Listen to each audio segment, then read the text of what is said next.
사실 뭐 큰 것을 기대하지 않으시고 오신 표정들 같아요. 제가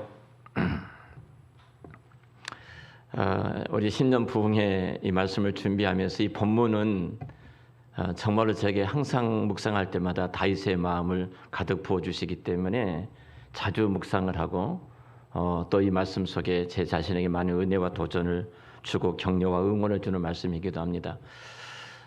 오늘 말씀을 준비하고 기도하는데 아주 오래전에 저희 교회에서 부흥회를 한 적이 있습니다. 이틀은 김남수 목사님이라고 서울대를 나오시고 저희 동문이시 목사님께서 특별히 헌트 사역을 하셨어요. 그래서 치유 사역의 전문가이신데 이 목사님 오셔서 이틀 동안 저희 교회에서 말씀을 전해 주셨습니다. 그때 특별히 성령께서 저희 교회 가운데 많은 은혜를 베풀어 주셨어요. 당시에 저희 교회가 마천 사거리에 있었습니다. 사거리에 4층에 우리 한사랑 교회가 있었고, 그리고 1층 맞은편에는 평강교회가 있었고, 건물이 있는 교회였죠. 그리고 그 앞에 쪽에는 저희보다 먼저 들어왔던 또 한 교회가 있었습니다. 그리고 이제 집회를 마쳤습니다. 근데 그 주간에 전화가 왔어요. 목사님을 뵐 수 있습니까? 그래서 그분을 뵙게 됐습니다. 어머니하고 며느리가 저를 찾아왔는데요. 이 말씀을 드리는 거예요. 저는 목사님 바로 한사랑교회 옆에 있는 교회 사모입니다. 그리고 저희 어머님이십니다. 이 말씀을 하신 거예요. 굉장히 번아웃 돼가지고 정말로 절망 속에서 정말로 정말성에서 내가 살아야 되는가 이런 깊은 고민에 빠졌던 사모님이신데 부흥회를 참석하고 목사님 말씀에 너무 큰 은혜를 입었습니다. 그때가 90년도 초입니다. 저가 굉장히 젊었을 때죠. 굉장히 큰 바구니 하나를 가지고 오셔서 과일 바구니를 가지고 오시고 감사 또 이렇게 헌금을 해주시면서 받은 은혜를 나누면서 제가 살게 됐습니다. 그래서 나도 사람을 살리는 목사이구나. 그리고 특별히 목사 사모님, 저보다 선배 목사님이셨는데 이 목사님의 사모님이 힘을 얻는 것은 교회가 힘을 얻는 것이고 교회가 한국 교회를 이끌어갈 영혼들에 대한 놀라운 복의 통로가 되는 건데 그 은혜를 주셨구나 생각하면서 정말로 감사하는 그 시간을 가진 적이 있습니다. 이 부흥회를 준비하는데 매주마다 말씀을 듣고 또 수요일날 말씀을 듣고 늘 말씀을 듣고 있는데 무슨 선한 것이 나오겠는가 이렇게 생각하고 오신 분은 한 분도 안 계신 줄로 믿습니다. 최소한 여기 오신 분들은 성령님께서 여러분의 발걸음을 이 교회로 이끌어 주신 특별한 은혜가 있어서 오신 줄로 믿습니다. 제가 지난 주일날 인천에 가서 이제 심령 부흥회를 했습니다. 이를 말씀을 전했는데요. 단순히 목사님 말씀을 전해 주십시오. 새해 첫날. 그래서 제가 갔거든요. 갔더니 재직 헌신 예배라는 겁니다. 재직 세미나라는 겁니다. 그래서 제가 면봉에 빠졌습니다. 말씀을 준비하고 갔는데 재직 세미나요? 재직 헌신 예배를 드리고 있는 거예요. 그래서 굉장히 황당하면서 1시간 전에 도착했는데 목사님 제가 좀 기도 좀 더 해야 될 것 같습니다 하고 기도하고 나와서 마지막 그 교회에서 나올 때 너무 큰 선물을 제가 받았습니다. 그 교회 권사님의 그 신앙의 고백을 통해서 정말로 내가 2023년도에 어떤 선물보다도 위대하고 큰 선물을 제가 받고 돌아갑니다. 눈물이 나더라고요. 어떻든 이 하늘을 시작하게 하신 하나님은 우리 앞에 있는 놀라운 선물들을 늘 준비해 놓으시고 우리의 길을 이끌어 가실 줄로 믿습니다. 자, 하나님 내 인생의 전문가. 이 본문은 2019년도의 본문을 가지고 말씀을 전했어요. 그리고 이 말씀이 계속 제 마음속에 남아있기 때문에 지난주에는 18장 1절부터서 6절까지 말씀을 가지고 함께 나의 힘이 되신 여호와라는 말씀을 함께 나누었습니다. 그리고 오늘은 이 본문 30절부터 36절 말씀을 통해서 정말로 이 인생의 전문가는 누구인가? 난가? 나인가? 하나님이신가? 하나님께서 내 인생의 전문가라면 우리는 어떻게 해야 될 것인가? 그리고 이 한 해를 어떻게 그분 앞에 의뢰하면서 이 한 해를 살아가야 할 것인가? 를 생각하면서 저와 여러분에게 하나님께서 큰 은혜와 도전을 주실 줄로 믿습니다. 우리는 늘 오해한 것이 한 가지가 있습니다. 내가 나를 가장 잘 안다고 생각합니다. 뿐만 아니라 내가 하는 것은 틀림이 없다는 시간이 흐를수록 경험이 많을수록 우리는 그런 틀 속에 갇혀서 다른 사람 말을 좀처럼 듣지 않습니다. 그래서 심리학자도 이런 말합니다. 50살 이상 된 사람들은 기대하지 말아라. 바꿀 수가 없다는 거예요. 이 말을 그대로 고혹하는 목사님, 사랑하는 교육하는 목사님께서 50세 이상 된 사람들은 제자 훈련시키지 말아라. 안 변하더라. 그 말을 해요. 이번에 성령의 능력을 믿지 않고 하신 말씀이 아닌가 그런 생각이 되어집니다. 안 들으려고 한다는 거예요. 내가 가지고 있는 틀과 내가 갖고 있는 경험이 대단한 것을, 특별히 자수성가하신 분들, 성공하신 분들은 그 틀에 갇혀 있기 때문에 좀처럼 듣지 않으려고 그래요. 근데 제가 참 감사한 것은 우리 시임 목사님들과 같이 사역을 나누는데요. 이 목사님들이 그래요. 나 목사님처럼 배우려고 하는 열정을 갖고 계신 분은 주변에서 보기가 어렵습니다. 제 나이 또래. 60세가 넘는 사람들 가운데 배우려고 하고 겸손하게 하고 누가 말을 하든지 길을 여는 분은 참 보기가 어렵습니다. 그 말을 들을 때 내가 처리가 없는 것인지, 내가 내 나이를 잊어버리고 살아가는 것인지, 하여튼 그런 고민을 언뜻 했는데요. 어떻든 저는 굉장히 그것이 큰 또 힘을 주는 말씀이기도 했습니다. 자, 우리는 내가 내 자신을 잘한다고 생각해요. 그런데 우리는 늘 생각합니다. 또 잘 알고 있습니다. 그것이 작심삼일이라는 것을. 제가 런닝머신에 대해서 이야기했죠. 저희 집에 와보십시오. 와보시면 아실 겁니다. 손님 오면 재빨리 치우긴 합니다. 런닝머신 위에가요. 옷이 한 20개는 걸어졌을 거예요. 아래로 이쪽으로 20개는. 이 건강을 위해서 사가지고 왔는데 건강을 위해서 쓰는 것이 아니라 옷걸이를 쓰고 있거든요. 자, 이것이 우리들의 모습이에요. 자, 그렇다면은 과학이 굉장히 발전을 했습니다. 인공위성을 쌓아 올릴 때 뭘 하는 줄 아십니까, 여러분? 고사를 지냅니다. 고사를 지내요. 희한하지 않습니까? 최고의 첨단 기술을 가지고 인공위성을 쌓아 올리는데 그곳에서 고사를 짓는 모습을 여러분들이 보셨을 거예요. 제가 사진을 캡처를 했는데요. 고사를 지냅니다. 작은 가게를 해도 고사를 지내고요. 최첨단의 신기계를 가지고 올 때도 고사를 지내고요. 고사를 지낼 때 돼지머리가 항상 올라오는데요. 그 돼지머리가 값이 다 다르죠. 빙글이 웃는 돼지머리가 최고로 비싸다고 하죠. 웃고 죽은 돼지가 더 많이 복을 주는 것인지 그 입에다가 돈을 찔러 놓은 것을 한번 보십시오. 최첨단이 그래요. 차를 사도 고사를 지냅니다. 그것은 뭐예요? 안전함과 인간의 한계, 안전성이 우리 인간의 한계를 항상 인정하는 겁니다. 나는 이것까지밖에 할 수가 없다. 누군가가 도와주지 않냐면, 어떤 신이 도와주지 않냐면, 누군가가 그 신이 협력해 주지 않냐면 완벽하게 준비했던 것일지라도 그것이 헛된 것이 될 수 있다. 인간의 저변은 뭔가 우리 한계를 인정하고 있어요. KF-16이 여러분 추락을 했습니다. 잘 아시잖아요. 제가 말씀드렸기 때문에 말씀드렸죠.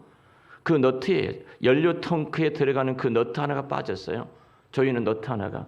그것이 5.5cm와 1cm 두께였어요. 그 작은 너트 하나가 빠져 있는 것 때문에 여러분 그 450억 가까이 되는 그 비행기가 추락하고 말았습니다. 너트 하나 때문에 50억이 사라져 450억이 사라졌어요. 부지포 한 장 때문에 여러분 17대의 SRT 그 급행 열차가 기차가 멈추지 않았습니까? 고장 나지 않았습니까? 부지포 한 장 때문에 열차가 운행하지 못하던 14,000명이 발걸음이 중단되어 버렸다는 사실. 우리 인간이 대단한 능력이 있는 것 같아도요. 정말로 인간은 한없이 연약하고 부족한 것입니다. 여러분 한번 생각을 해보십시오. 우리는 얼마나 대단한 존재라고 여러분 생각하실지 모르는데요. 한번 돌아보십시다. 자, 우리가 성장을 할 때 보편적으로 너 누굴 믿니? 이렇게 말을 합니다. 또 전도할 때 당신은 누구를 믿습니까? 이렇게 우리가 질문하기도 하지 않습니까? 대부분의 모든 사람들은 나는 나를 믿는다 이렇게 말을 합니다. 나는 나를 믿어. 물어보세요. 여러분 자녀들에게 물어보십시오. 너는 누구를 믿니? 저는 저를 믿습니다. 이렇게 말하죠. 제가 지금 제 조카들 두 놈들이 좀 삐딱하게 있어서 만날 때마다 말하면은 제가 저를 믿죠. 뭐 흐린 말로 이렇게 말하면서 뒤로 빠져 도망을 갑니다. 내가 나를 믿는다는 말은 바꾼 말이면은 내 삶의 주인이 누구냐 이렇게 말할 때 내 인생의 삶의 주인은 저입니다. 이렇게 말한 거거든요. 젊어서는 우리가 그렇게 말할 수 있습니다. 내 인생의 삶이 나의 주인이라. 근데 살아보니까 그것이 아니라는 것을 너무나 여러분 잘 알고 있지 않습니까? 근데 정확하게 돌아가 보면 여러분 내 인생에 내가 주인이란 말이 정말로 멍청한 소리입니다. 엉터리들의 이야기입니다. 자, 각자의 내 삶의 주인이 내 인생에 내가 주인이라면 한번 여러분 내 인생 한번 디자인 한번 해보십시다. 여러분의 인생을 스스로 여러분이 디자인해 본다면 태어날 때부터서 내가 죽을 때까지 내 인생을 한번 전체적으로 디자인해 보시죠. 자, 인생의 중요한 것만 제가 물어보겠습니다. 첫 번째는 우리가 이 땅에 태어날 때 국적입니다. 여러분 70년대만 해도요. 필리핀 나라가 훨씬 우리보다 잘 살았습니다. 그때 얼마나 힘들었는지 저는 제 국적이 대한민국이라는 것이 60년대, 70년대 진짜 불평이 많았습니다. 제가 70년도에 킥복싱을 배웠습니다. 당수를 태권도를 했는데 킥복싱을 배운 이유가 있어요. 그 아름답고 멋진 나라 태국을 갈 수 있다는 거예요. 킥복싱 도장에 가서 태국 한번 가보려고 킥복싱을 배웠어요. 제가 무릎으로 찢기를 아주 잘합니다. 국적입니다. 당시에 미국에 태어났다면 어땠을까요? 일본에만 태어났다면 어땠을까요? 아니, 근데 그 국적을 내가 정할 수 있는가요? 여러분 대한민국에 태어나고 싶어서 대한민국에 태어났는가요? 만약 여러분 북한에 태어났다면 어떻겠습니까? 얼마나 끔찍합니까? 얼마나 끔찍해요. 우리가 예수를 믿을 수 있겠습니까? 종교의 자유가 있습니까? 인생에 있어서 가장 비참한 나라, 가난한 나라가 바로 우리 앞에 있는 북한이 아닙니까? 국적, 여러분 내 마음대로 할 수가 없습니다. 자, 남자로 태어날 것인가 여자로 태어날 것인가 성별. 저희 교회 변순득 집사님이 계셔서 아시죠? 딸만 셋 낳습니다. 영미, 유리, 유미 이 세 딸이에요. 세 번째 딸이 저희 교회에서 태어났어요. 태어났는데 사람 취급을 안 하는 거예요. 딸만 셋 낳았다고. 아니 내가 딸을 낳고 싶어서 낳습니까? 그 딸이 딸로 태어나고 싶어서 딸로 태어났습니까? 우리가 임의대로 성별을 어떻게도 할 수가 없어요. 내가 내 인생을 디자인한다면 그러나 그렇게 태어나고 싶지를 않았을 겁니다. 그 시대만 해도. 또 자, 언제 태어날 것인가? 그 시기를 한번 정해보죠. 제가 가장 힘든 때 베이비붐 시대 아닙니까? 6.25 전후 시대 가장 어렵고 먹을 것이 없는 그 시대에 태어났습니다. 아니 좀 있다가 살만할 때 태어나지. 저는 먹을 것이 없어가지고 어머님이 잘 드시지 못하니까 그 당시에 젖이 안 나와가지고 갈분을 아시죠? 감자를 삭혀가지고 그 감자를 먹였다가 그 가루를 삭혀서 그 하얀 것을 제가 먹었다가 하더라고요. 먹을 것이 없는 그때예요. 아니 내가 왜 그때 태어났는지. 더구나 6.25 전쟁 때 태어난 사람들은 얼마나 고통스럽겠습니까? 우리 두 분 앉아 계시네 여기요. 전쟁 가운데 태어나 이정재 장로님 전쟁 중에 태어나셨어요. 참 불쌍해요. 그때 태어나셨던 분들. 내가 태어날 그 시기를 내가 정할 수가 있는가요? 우리 인생 굉장히 중요한 것만 제가 여러분에게 지금 말씀을 드리고 있는 겁니다. 자, 혈액형입니다. 저는 A형입니다. 집사람은 AB형입니다. AB형의 기질을 갖고 있고 저는 A형의 기질을 갖고 있습니다. 혈액형 우리 마음대로 할 수도 없습니다. 키, 내 마음대로 할 수 있는가요? 아니, 생김새 내 마음대로 할 수 있는 거예요. 저는 왜 이렇게 얼굴이 각지고 네모졌을까? 그러니까 제가 아무리 피곤해도요, 사람들이 피곤하고 지친 모습으로 안 보인다고 그래요. 좀 가림하게 달걀형으로 태어나지. 우리 이 모양을 내 마음대로 정할 수가 있겠습니까? 다 놔두고도요, 저와 여러분의 이름입니다. 평생 불러질 그 이름. 여러분들 디자인하셨습니까? 나종철이라는 내 이름을 제가 디자인했는가요? 저와는 아무런 상관이 없이 부모님이 이 이름을 지어주셨고 저는 평생 이 이름으로 불려지면서 이 땅을 살아가고 있습니다. 지금까지 제가 말하는 것은 우리 인생 가운데 굉장히 중요한 것들입니다. 이 중요한 것들 단 한 가지도 내 마음대로 디자인한 것 없습니다. 그러나 내가 내 인생의 주인입니까? 내가 내 인생의 주인이고 내가 내 인생을 마음대로 할 수 있다고요? 내가 그것들을 결정할 수 있다고요? 결코 그럴 수가 없습니다. 자, 그럼 반대로. 자, 정반대입니다. 자, 하나님에 대해서 말씀을 드리겠습니다. 하나님께서는 우리 인생의 전문성을 갖고 있다는 것을 우리는 잘 압니다. 내 머리칼 한 올까지 다 새 신바되었다는 것도 알고 있습니다. 참새 2마리가 한 낫사원에 팔리는 그 하나님의 절대적인 주권도 저도 믿습니다. 원 플러스 원도 하나님께서 개입하시기 때문에 가능하다는 사실을 우리는 분명하게 믿고 있습니다. 자, 그런데 그 하나님이 고백하고 말을 하지만 안 믿어지는 겁니다. 그리고 이렇게 말합니다. 그건 성경에나 나온 이야기야. 성경에나 있는 말씀이야.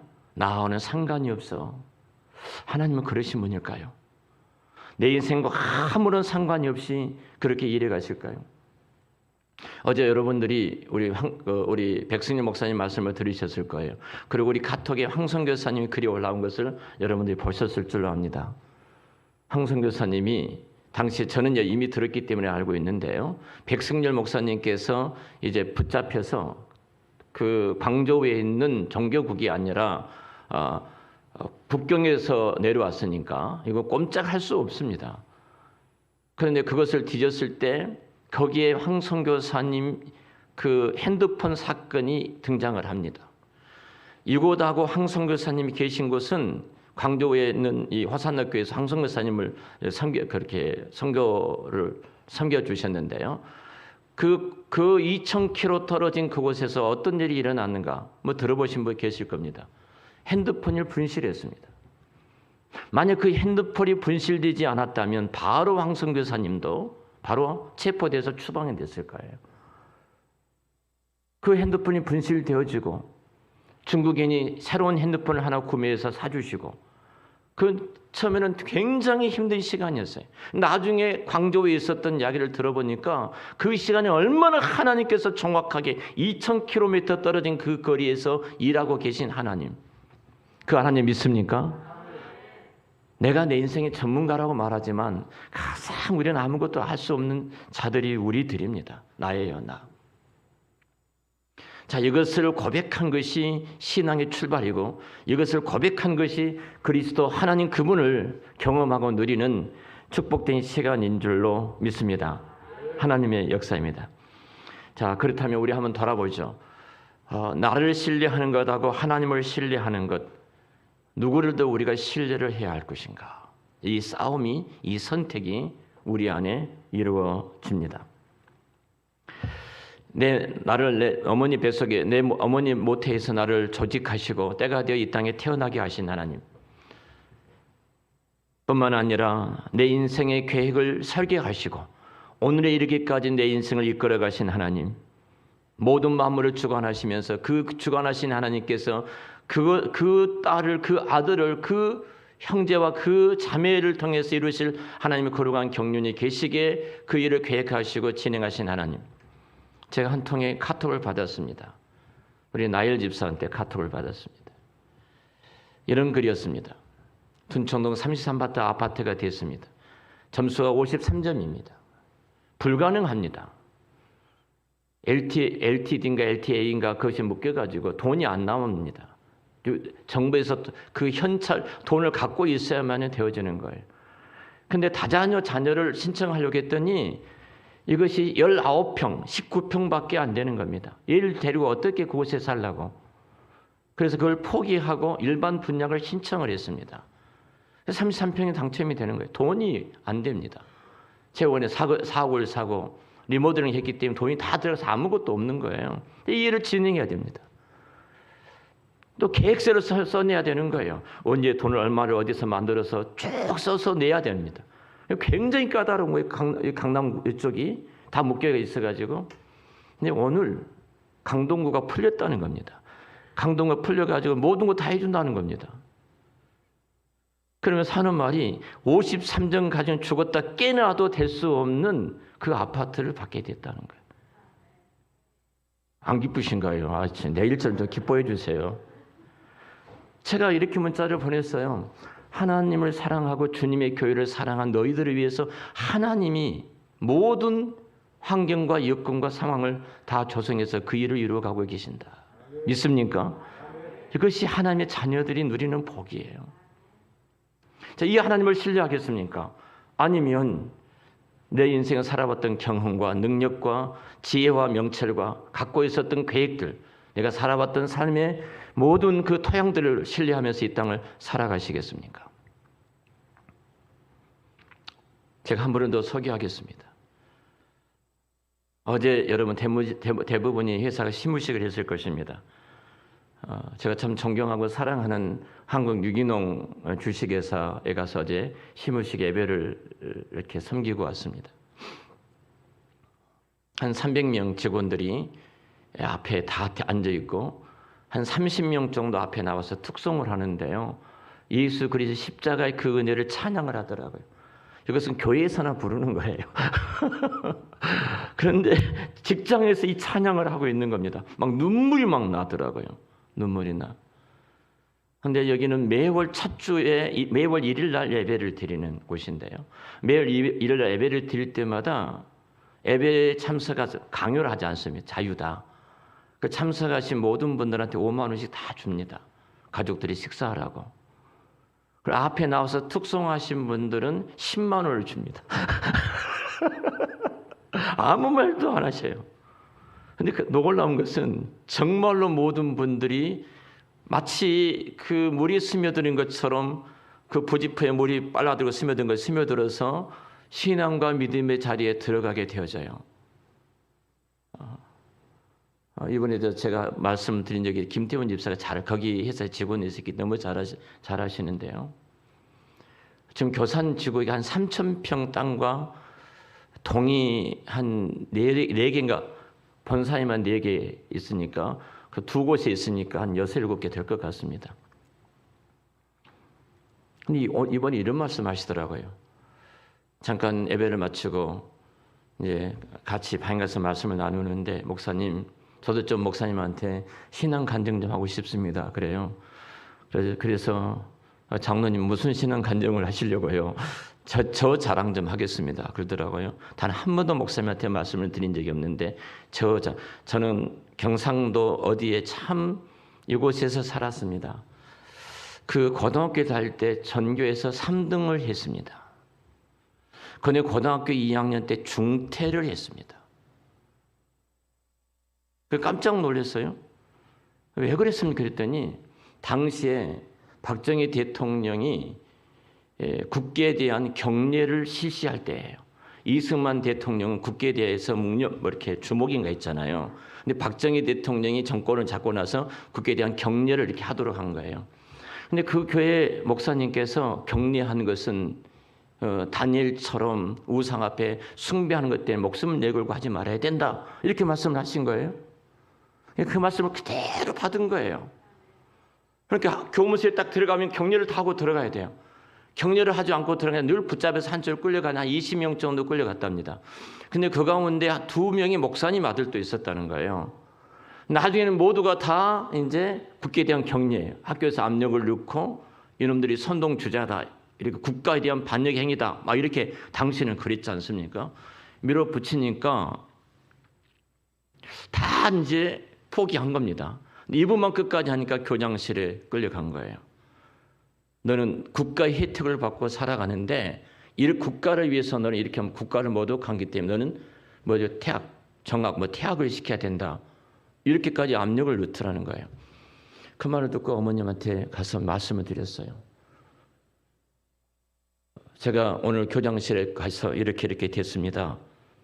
그러니까 어머니가 대뜸 하는 말이 그래 퇴학 당하자. 야, 참. 그리고 학교를 그만둬 버린 거예요. 그러니까 할 것이 없는 거예요. 뭐 해야 돼요? 그때부터서는 앞으로 진로가 없는 거예요. 내가 할 것은 농사를 짓는 것밖에 없구나. 그때부터 농사를 짓기를 시작했답니다.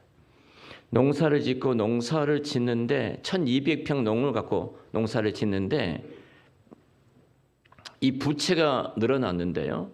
이 부채가 늘어나서 장윤숙 씨 어디에서 같이 들었는데 부채가 몇 마지기라고 몇 평이야?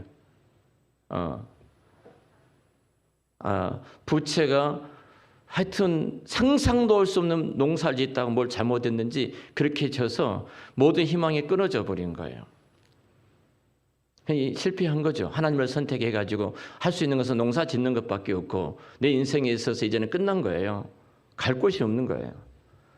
근데 하나님께서 기가 막히게 오늘을 돌아보며 이끌어 가신 그 손길들을 이야기하고 있는 거예요.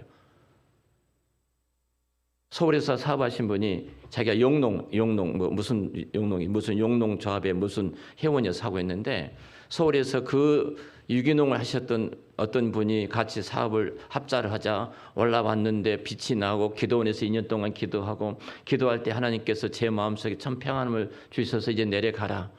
내가 너와 함께 한다. 내려오게 되어지고 그리고 다시 올라오게 되어지고 이런 등등의 말씀을 나누었습니다. 그리고 하나예요. 내가 내 인생을 디자인한 것이 아니었습니다. 저는 망한 줄 알았습니다. 끝난 줄 알았습니다. 농사도 실패해서 만평을 팔아야지 그 값을 그 빚을 다 청산할 수밖에 없는데 1200평밖에 되지 않았고 또 서울에 올라와서 누군가가 같이 하자해서 올라왔더니 그 다 덤덩이를 쓰고 내가 그 빚을 지고 내가 2년 동안 기도원에 가서 숨어서 기도하면서 하나님의 은혜를 구할 때 참 원망도 참 많이 했습니다. 근데 내가 실패한 줄 알았습니다. 내가 망한 줄 알았습니다. 근데 내가 실패하고 망한 것이 아니라 하나님은 내가 알 수 없는 곳으로 끊임없이 이끌어갔지만 그 하나님을 선택했던 그 하나가 내 인생 오늘 이 자리까지 있게 해 주셨습니다. 눈물이 글썽글썽하면서 거기 권사님과 아들도 그 실장으로서 어느 또 회사 하나 맡아서 섬기고 있는데요. 그 자리에서 그 말씀을 하시더라고요. 여러분, 하나님은 저와 여러분의 인생의 전문가이십니다. 믿습니까? 제가 그날 이렇게 예배를 인도하러 왔는데요. 신년이잖아요. 신년 첫날 아닙니까? 이제 근무하는 사람들이 이렇게 쭉 앉아 있는데 어떤 분은 코를 고는 사람도 있어요. 하여튼 5만 원 받죠. 코를 골아도. 얼마나 힘들겠습니까? 그러니까 명절이고 신년이고 해맞이고 얼굴 보니까 하여튼 이 피곤이 꽉 이렇게 찌들어 가지고요. 설교하기가 얼굴을 보는데요. 너무너무 부담스러운 거예요. 너무너무 부담스러운 거예요. 한번 보십시다. 자, 우리가 너무 피곤하고 힘드니까 내가 너무 피곤하고 힘들어요. 그러니까 어느 정도 쉬면 여러분 그 피곤이 풀어지리라고 생각을 하십니까? 어느 정도 쉬어야 되죠? 자, 우리가 금요일 날부터서 직장에 안 나갑니다. 저녁부터 안 나가죠. 토요일 날, 주일 날 쉽니다. 그리고 이틀 정도 쉬었으니까 직장 나가면 행복하게 나가야 되죠. 그런데 그날 주일날 저녁부터 스트레스를 받습니다.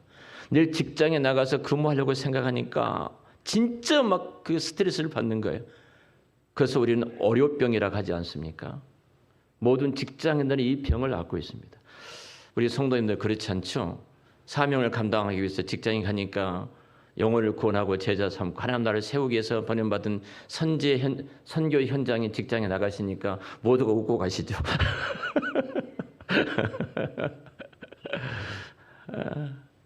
이 월요병이 얼마나 힘든지 몰라요.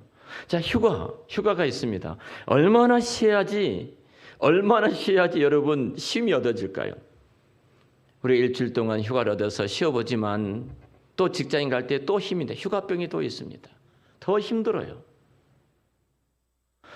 여러분, 인간은요, 쉬고 또 쉬고 또 쉬어도요, 동일하게 인간은 피곤합니다.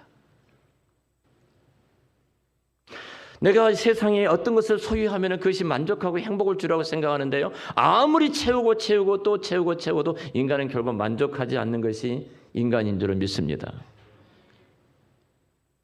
우리 연아마가 요즘 골프에 빠져가지고 요즘은 이제 직장생활 다시 하니까 못 가는데요, 한 1년 가까이 쳤는지 모르겠습니다. 이번에 이런 말을 하더라고요. 자기가 아는 누가 그 프로와 같이 이제 골프를 나갔는데, 우리 나일 집사 딸이 골프 치는 것을 보여줬어요. 이렇게 그 치는 것을 이제 동영상을 보여주니까 그 프로가 하는 말이 100년에 한 사람 나올까 말까 한 사람입니다. 그 사람은.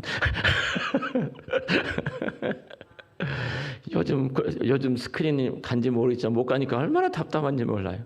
골프하니까 행복하던가요?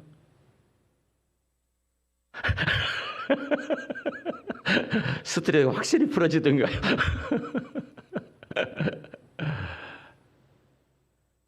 그래서 하나님과 함께 하니까 행복할 겁니다. 골프를 쳐도. 이 세상에 어떤 것도 우리에게 만족을 주지 못합니다. 어떤 것도 우리에게 행복과 힘을 주지를 못합니다. 이 세상 어떤 것도 그래요. 인간은 짐승이 아니죠. 저와 여러분 짐승이 아닙니다. 우리는 만물의 영장이라고 말을 합니다. 다시 말하면 인간은 영적인 존재입니다. 만물의 영장이라면 영적인 존재가 우리 인간이에요. 그렇기 때문에 내 눈에 보이는 어떤 것으로 만족할 수도 없고요. 내가 무엇을 소유했다고 해서 만족할 수가 없습니다. 우린 짐승이 아니기 때문에 모든 것을 다 준들 그것으로 만족할 수가 없어요. 어제 노예 목사님 어느 분이 식사를 대접하게 했다고 해서 제가 다녀왔습니다. 점심을 먹고 왔는데요. 이 목사님 한 분이 이제 축산과를 나오신 목사님이셨어요. 근데 또 다른 목사님도 축산과를 나오셨더라고요. 이 말이 왜 나왔냐면 어느 목사님이 은퇴하고 나면 난 닭 키워. 자꾸 그래요. 그것도 1000개 키워. 뭐라고 키우려고 그래요. 여기 오는 사람 책에다 그 달걀 드시게 하려고. 그래서 자꾸 목사님들이나 누가 싫어했으면 참 좋겠다 그 말씀을 하다가 그래서 제가 그저 닭은 잡아봤어요 그랬어요. 서울분이거든요. 닭 안 잡아봤다는 거예요. 닭도 안 잡아보고 무슨 닭을 키우냐고. 내가 축산과 나온 그 목사님한테 물었어요. 닭은 잡아봤어 했더니 여기 옛날에 여기 어디 풍납동에가 있었죠. 풍납동에가 이렇게 돼지 잡고 소 잡는 곳이 있었잖아요. 거기를 견학을 간답니다. 견학을 가서 어떻게 소를 잡고 돼지 잡고 하는 것을 늘 봤다는 거예요. 자기는 축산 경영을 배웠기 때문에. 그냥 안 잡아봤지 그랬더니 안 잡아봤다는 거예요. 또 물어봤어요. 다른 목사님들한테. 잡아보신 분이 아무도 없어요. 제가 그래서 3년 전에 한 10마리 잡았습니다. 닭을. 최근에. 그 양평에 계신 어느 목사님이 그 군 사역 하신 목사님이신데 어머님이 닭을 키워놨는데 닭 커버린 닭장이 너무 좁은 거예요. 목사님 뭐 나와서 닭 잡으실 수 있어요? 내가 시골이 과연 하니까 내가 전문가야 그랬어요.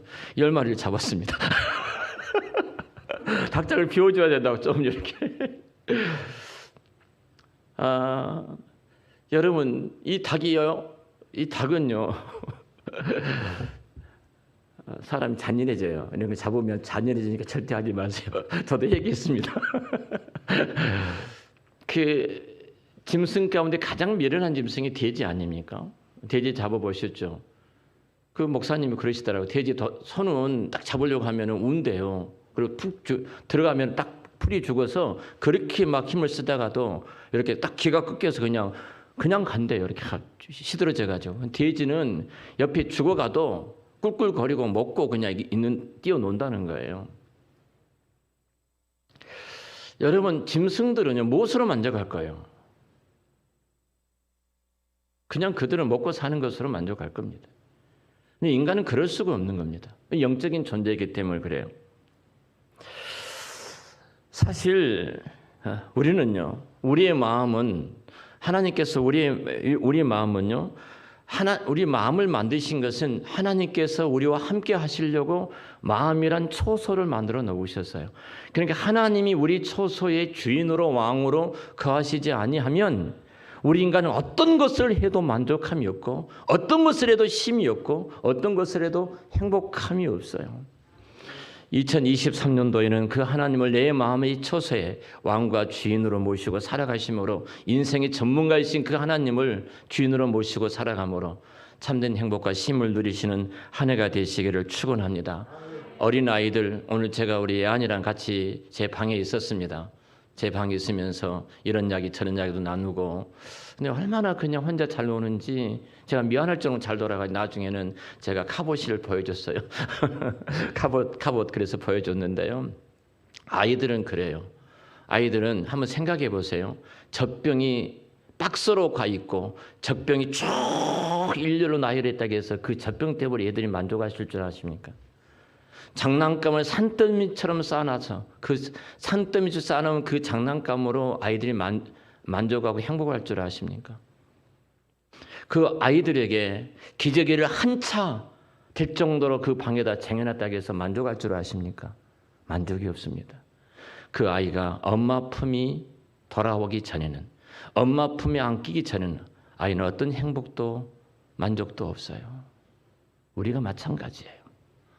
제가 기저귀로 비유하고 젖병으로 비유하고 제가 장난감으로 비유했습니다만 우리 인생 무엇으로 만족할 수 있겠습니까? 하나님이 우리 안에 계시지 아니하시면, 그분이 우리 인생의 왕과 주인으로 계시지 아니하시면 우리는 어떤 만족도 없어요. 다윗은 이 진리를 알았습니다. 그래서 나의 힘이 되신 여호와여, 내가 하나님으로 인하여 내가 행복합니다. 내가 만족합니다. 내가 하나님을 사랑합니다. 다윗이 그렇게 고백하는 것입니다. 제가 지난 주일날 말씀을 드렸던 것처럼 하나님을 힘으로 삼고 하나님을 주인으로 삼고 하나님을 왕으로 삼았던 다윗은 그가 어디로 가든지 하나님께서 다윗을 이기게 해주셨어요. 이기게 해주셨어요. 적들과 전쟁에서 빼앗았던 그 말들, 그 말의 발에 힘줄을 끊었지 않습니까? 말 뒷 그 힘줄을 끊어버린 것은 말은 당시의 전쟁의 무기예요. 지금으로 말하면 공중전의 비행기입니다. 징기스칸이 그 넓은 대륙을 뺏었던 중요한 이유는, 정복했던 중요한 이유는 바로 그것은 말을 다스릴 줄 아는 사람이었어요. 그러니까 징기스칸이 여러분 저 제주도까지, 일본까지, 전 유럽까지 그의 영토가 확장되지 않았습니까? 당시의 말은 전쟁의 승패를 가늠할 수 있는 굉장히 중요한 무기가 말이었습니다. 근데 다윗은 알았습니다. 내가 이 전쟁의 승리를 거둔 것은 말에 힘이 있는 것이 아니다. 군사에 힘이 있는 것이 아니라 하나님 여호와 그분의 손에 달려있음을 알았기에 그는 말, 발, 뒷 힘줄을 다 끊어버렸습니다. 무기로 쓰지 않겠다는 겁니다. 그때 하나님께서 그 다윗을 보셨습니다. 그 하나님을 주인으로 모시고 그 하나님과 동행하는 다윗을 보시고 다윗이 어디를 가든지 다윗이 무엇을 하든지 하나님께서 그를 이기게 하셨더라. 8장 6절과 14절에 그렇게 말씀하지 않습니까? 하나님이 이기게 해주셨어요. 이 한 해가 정말로 그 하나님을 여러분 나의 힘으로 삼고 살아가심으로 여러분들 그 은혜와 그 축복이 어디를 가든지 이기게 하신, 어디를 가든지 승리케 하신 그 하나님 은혜가 넘치시기를 축원합니다. 자, 오늘 이렇게 말씀합니다. 32절에 보면은 이렇게 고백을 하지요. 이 하나님이 힘으로 내게 띠 띄우시며 내 길을 완전하게 하셨다. 힘으로 띠를 띄우시며 내 길을 완전하게 하셨다.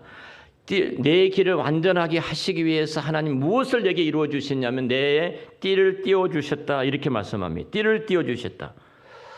여러분 허리에 띠, 허리에 벨트를 말합니다. 힘의 상징입니다. 내가 완전한 길을 걷도록, 내가 전쟁터에 나갈지라도 내가 완전하게 그 전쟁에 승리할 수 있도록 하나님이 해주신 일이 뭐예요?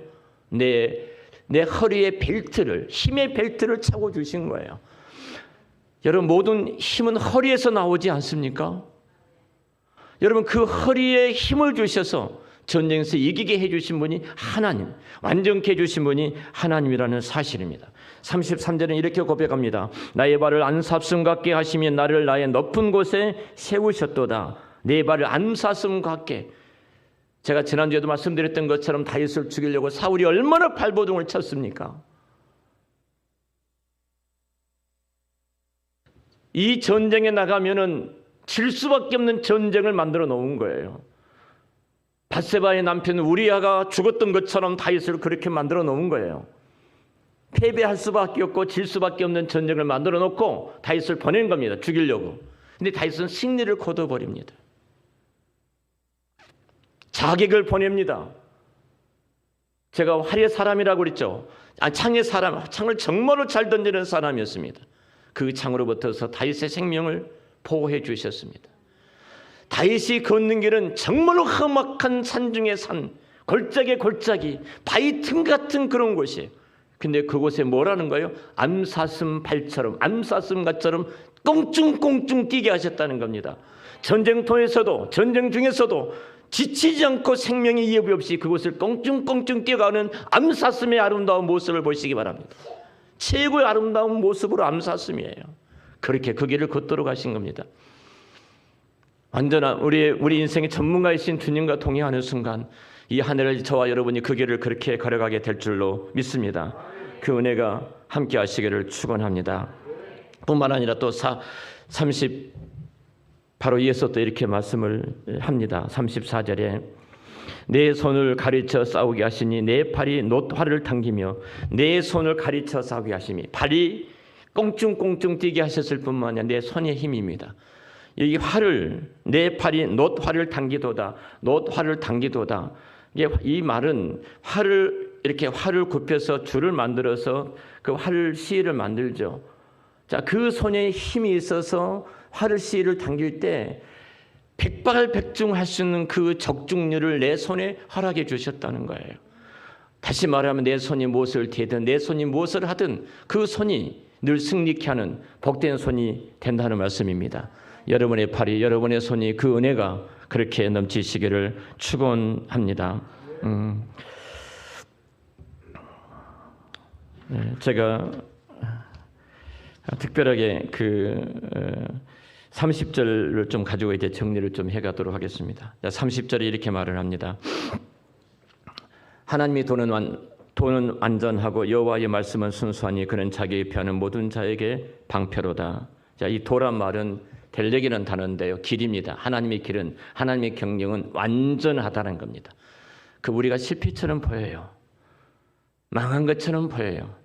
제가 우리 임성실 대표이신데요. 제가 한국유능회사 이분이 정말로 망한 것처럼 보였습니다.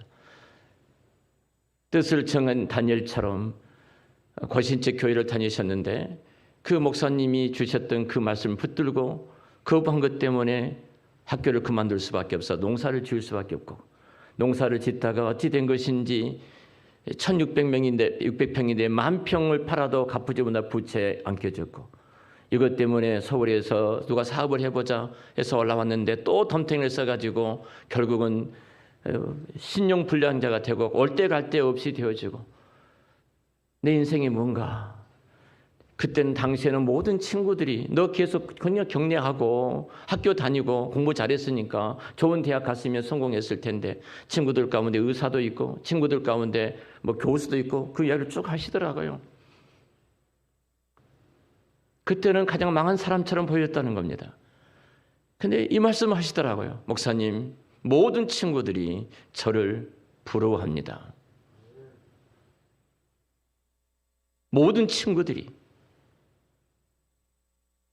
하나님을 선택한 것이 내 인생에 망해버린 것처럼 여겨졌어요. 여러분 기생 라합을 잘 아시지 않습니까? 정탐꾼 두 사람이 자기 집에 찾아왔을 때 이렇게 고백을 합니다. 그를 숨겨주면서 하늘에 계신 하늘의 하나님께서 땅을 지으신 땅의 하나님께서 이 모든 것을 이루시지 않았느냐. 당신들을 앞서서 하늘에 계신 하나님, 땅을 통치하시고 지으시고 다스린 그 하나님께서 당신들 앞에서 40년 동안 어떻게 이끌는 것을 내가 들었다. 나는 그 하나님을 선택한다. 숨겨주었습니다. 당시에 여리고 백성들은 이 두 가지 중에 하나를 선택해야 될 것입니다. 여호수아와 싸울 것인가, 하나님과 싸울 것인가, 아니면 하나님 앞에서 항복할 것인가. 이 선택이 그들 앞에 있었을 거예요. 근데 기생 라합은 하나님 상천하제 유일하신 하나님, 전능하신 그 하나님 앞에 항복을 합니다. 그리고 그와 그의 모든 가족들이 구원을 받고 영광스럽게도 기생 라합은, 가장 비천한 이름이었던 기생 라합은 예수 그리스도의 족보에 들어가는 큰 영광을 얻게 된 줄로 믿습니다. 하나님을 선택하고 믿음을 선택해서 우리가 걸어갈 때 이것이 실패하고 망한 것 같지만 하나님은 반드시 여러분의 이름을 하늘의 별처럼 빛나게 해 주실 줄로 믿습니다. 그렇게 완전해요. 그리고 또 이어서 이렇게 말을 합니다. 여호와의 말씀은 순수하다. 이 순수한 번역도 우리가 언뜻 이 형용사가 들어오지를 않습니다. 순수하다. 또 개역 한글판은 정리하다 이렇게 했어요. 히브리 보니까 차라프란 단어를 쓰고 있더라고. 이 차라프란 단어는 그 금을 이렇게 불 속에 집어넣어서 이렇게 그 모든 불순을 끄집어내고 순금을 만들어내는 과정, 이 말입니다.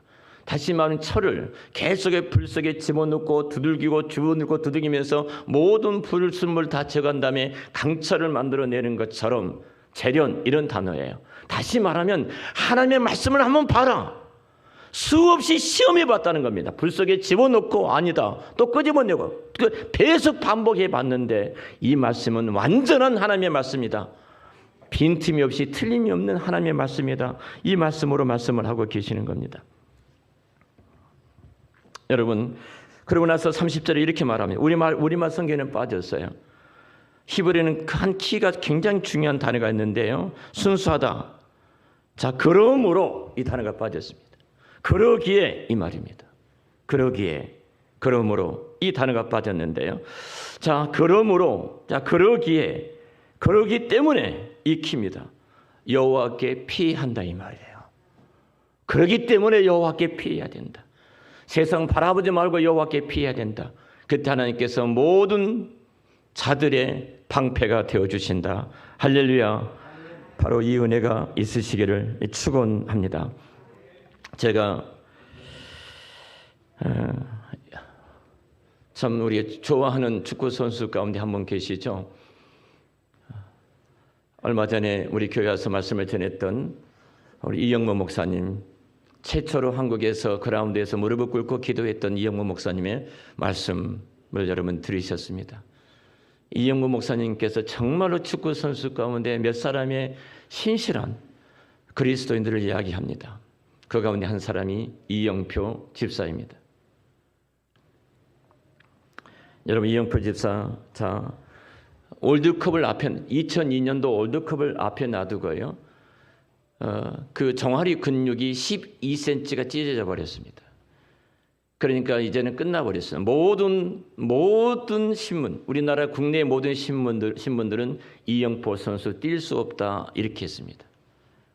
그리고 6주 진단이 나왔고 정상적으로 움직이고 뛰려면은 3개월이 돼야 된다. 12cm가 파열됐으니까 도무지 불가능하지 않습니까? 자, 이런 큰 고난 가운데 있었습니다.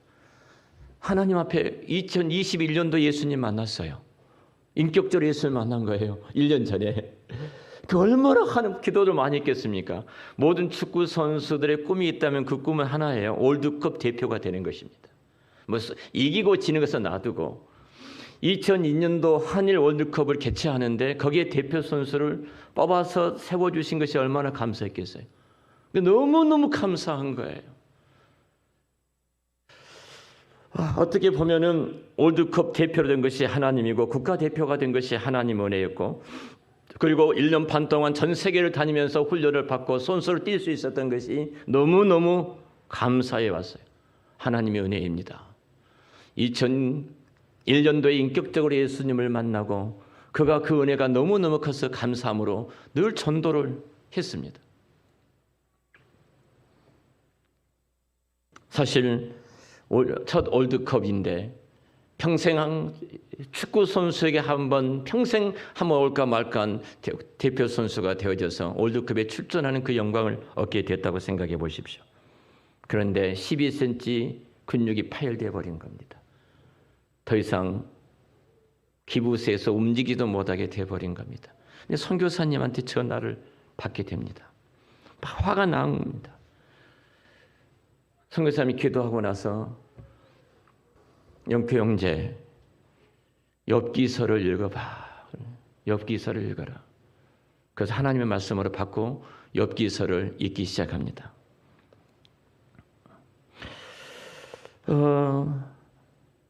그러면서 회개가 터지기 시작한 거예요. 자, 월드컵에서 우승함으로 하나님께 영광을 돌리겠습니다. 자, 이런 기도를 계속 드렸는데 갑자기 자기 마음속에 우승해서 영광을 나한테 돌리는 것이 아니라 너희 마음속에는 한 우상이 있다. 유럽으로 진출하려고 하잖아. 여러분, 축구 선수 유럽으로 진출하는 것이 최고의 영광이거든요. 어마어마한 돈을 벌잖아요. 유럽으로 진출하려고 하잖아. 그러니까 막 폭포수처럼 눈물이 나오더라는 겁니다. 하나님 맞습니다. 그렇습니다. 근데 또 하나님께 자기 마음속에 감동하시기를 너의 가장 중요한 그것을 나를 위해서 포기할 수 있니? 지금 월드컵으로 뛰는 거예요. 선수로. 자, 이 말씀을 할 때 너무 감당할 수가 없어서 그 은혜의 그 감동 주신 말씀이 감당을 하나님 제가 모든 거 내려놓습니다. 저 월드컵 선수로 나가지 않아도 괜찮습니다. 모든 거 다 내려놓습니다.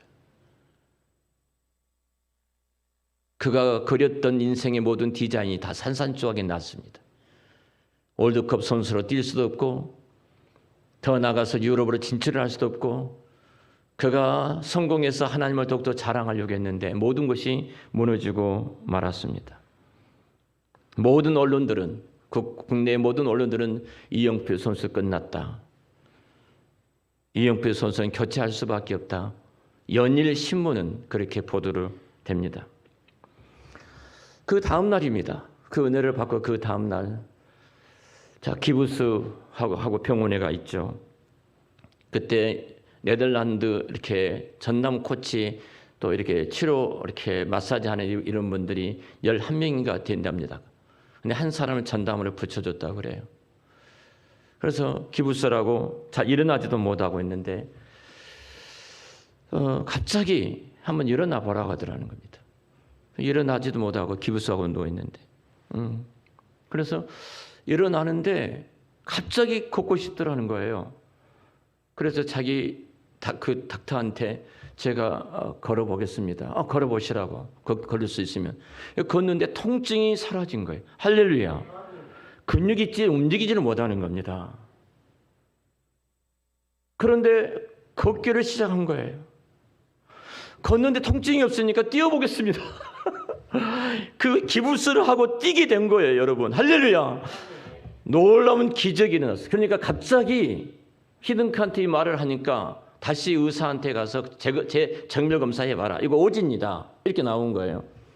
그러니까 이영표 선수가 그렇게 저는 안 갑니다. 저는 정밀 검사로 가지 않겠습니다. 가지 않았어요. 그리고 월드컵 선수가 교체되지 않고 뛰는데 첫 번째, 두 번째는 뛰지 않고 세 번째 뛰었지. 최근 나왔잖아. 최근에 방송에 계속 나왔죠. 이영표에 대한 어떤 스토리가. 포르투갈하고 시합 때에 나왔습니다. 처음으로 나왔어요. 어시스트 해가지고 골을 한 골을 넣고 우리가 우승을 해가지고 16강에 올라가고 그곳에서 지금 기도하고 있는 거예요. 저게. 누가 이 일을 이루셨어요? 하나님이십니다. 이런 생각할 수 있어요. 안 다치고 건강하게 했으면 얼마나 더 좋을까. 이영표 선수에게 하나님은 이 일을 통해서 가장 중요한 너는 나를 위해서 가장 위대하고 좋은 것을 내려놓을 수 있겠니? 너의 우상. 여러분의 우상은 무엇입니까? 하나님 우리에게 묻고 계실 겁니다. 내 자녀 아닙니까? 집사람이 어디 누구하고 같이 무슨 일로 변호사 사무실을 갔다 온 적 있어요. 지난주에 변호사 사무실에 갔는데 어떤 분이 공증하러 왔더랍니다. 딸하고 공증하러 왔는데 그 옆에서 이야기를 들어보니까 이런 스토리예요. 어머니가 혼자 계시는데 아들하고 딸이 있는데 아들한테 24억짜리 건물 하나 줬어요. 다 말아먹었어요, 또 아들이. 그 어머니가 갖고 있는 돈은 1억 5천밖에 없어요. 집 살고 있는 거. 그래서 이 딸한테 이제 넘겨주려고 공증하러 온 거예요. 또 아들하고 시비가 붙을 것 같으니까. 어머니가 거주할 곳이 없는 거예요. 24억을 그 빌딩을 줬는데 자식은 어머니 못 본 척 해버린 겁니다.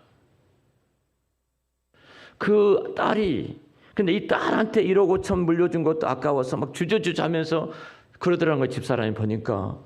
근데 어머니가, 그 딸이 막 어머니를 구박하더래요. 아들이 해준 것이 뭐가 있느냐. 평생 내가 엄마 곁에서 이렇게 했는데 이것 공중하러 와가지고 또 아들 생각하고 있느냐. 아들 믿지 마세요. 큰일 났네, 우리 오 집사님. 아들만 둘이 가지고. 양 집사님 하나 있네, 아들. 아이고, 큰일 났네. 마지막 그 어머니의 비참한 모습을 집사람이 보고요. 내가 어떻게 인생을 살아야 할 것인가. 저한테 와서 그 이야기를 하더라고요. 무엇 때문에 이 세상을 살고 계신가요? 무엇을 위해서 살고 계신가요? 내가 고생하고 나는 못 먹고 못 입어도 내 자식들, 내 자손들만큼은 좀 잘 살아면 좋겠다.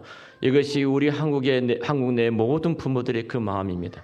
그래서 내가 이 재산을 물려주고 이렇게 살 수 있도록 해줘야 되겠다. 그래서 몸부림치면서 그렇게까지 쌓아놨습니다.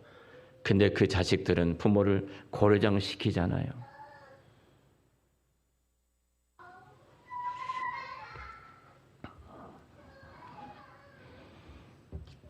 이영표 집사가 했던 말이 있습니다. 바로 기도의 능력이라는 겁니다. 하나님 앞에 기도를 드릴 때 하나님께서 내 기도를 다시 들으셨고 그를 응답해 주셨고 그리고 내 마음속에 감동을 주셨고 기부스에서 그 통증 있는 그 발을 갖고 일어서게 되고 걷게 되고 뛰게 되고 그리고 월드컵에 출전하여 어시스트에서 결국은 승리케 하는 그 고백을 하는 것을 봤습니다.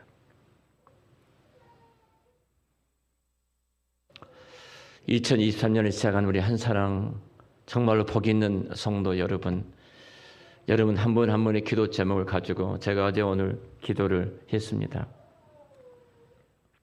그 기도 가운데 정말로 여러분 어제 목사님께서 말씀했던 것처럼 내 인생의 끝장 기도하고 싶은 그 기도 제목을 갖고 계시죠.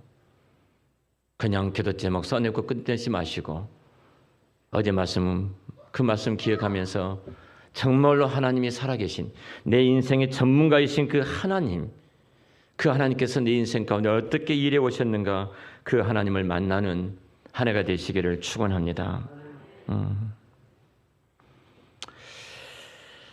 여러분 특별히 오늘 이 본문이 우리에게 주셨던 많은 은혜 가운데 하나는 이것입니다. 그분이 나의 길을 완전케 하신다는 겁니다. 그분이 나의 길을 완전케 하신다. 자, 우리는 실수할 수도 있습니다. 실패할 수도 있습니다. 이 한 해를 걸어갈 때 때로는 어리석어서 내가 왜 그렇게 했던가 후회하는 것이 있을 수도 있습니다. 그런데 우리 스스로는 절대로 완전할 수가 없습니다. 우리는 한 치 앞도 내다보지 못한 자일 뿐입니다. 그러나 나는 불가능하지만 나의 반석이 되시고 산성이 되시고 피할 바위가 되시고 요새가 되신 그 하나님을 받아들이시기를 축원합니다. 그때 그 하나님께 피하고 그 하나님을 의뢰하는 순간 내가 실패한 것까지라도 내가 무너진 것까지라도 내가 어리석어서 정말로 악수를 띈 것까지라도 하나님은 합력해서 완전하게 선을 이루어 주실 줄로 믿습니다. 우리 아버지가 완전하시기 때문에 저와 여러분도 완전한 하나님의 자녀입니다. 어떤 것이든지 그것을 내어놓고 하나님 앞에 올려드리는 순간 하나님 그것을 완전케 해 주십니다. 실패는 더 이상 실패가 아니고 성공이고 넘어진 자리는 가장 위대한 하나님의 영광스러운 흔적으로 우리 앞에 찾아오게 될 줄로 믿습니다. 돌아보면 우리는 혼자입니다. 혼자인데 기도하니까 기도하니까 하나님께서 내 곁에서 동행한 것을 우리가 보게 됩니다. 돌아보면 내가 가진 것이 없었습니다. 그런데 이 모든 것을 가지고 의뢰하고 의탁하고 하나님을 바라보는 순간 기도하니까 천국이 그곳에 있고 영생이 있었습니다. 돌아보면 정말로 나는 약합니다. 아무것도 할 수가 없습니다. 그런데 기도하니까 하나님이 아버지셨습니다. 하나님이 아빠셨습니다.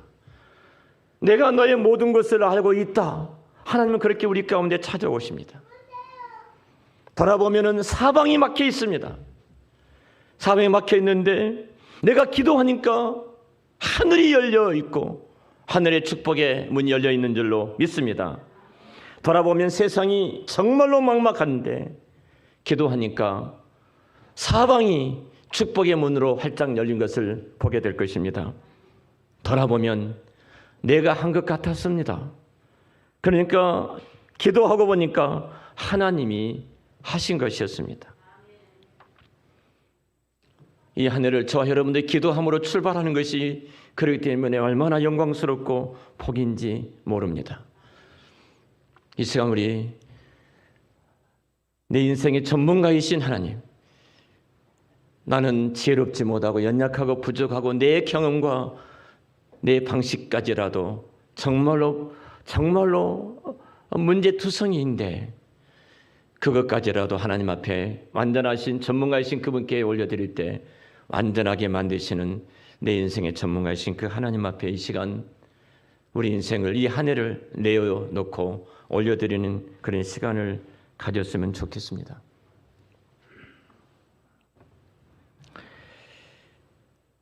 함께 하나님의 은혜를 구하는 시간, 하나님의 자비를 구하는 시간, 하나님의 축복이 임하는 시간, 그 시간이 됐으면 좋겠습니다. 우리 함께 기도하겠습니다. 기도하기 전에 우리 찬송 하나 부르겠습니다. 천부의 의지 없어서 우리 280장 찬송 먼저 부르고 기도하겠습니다.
우리 함께 기도하겠습니다.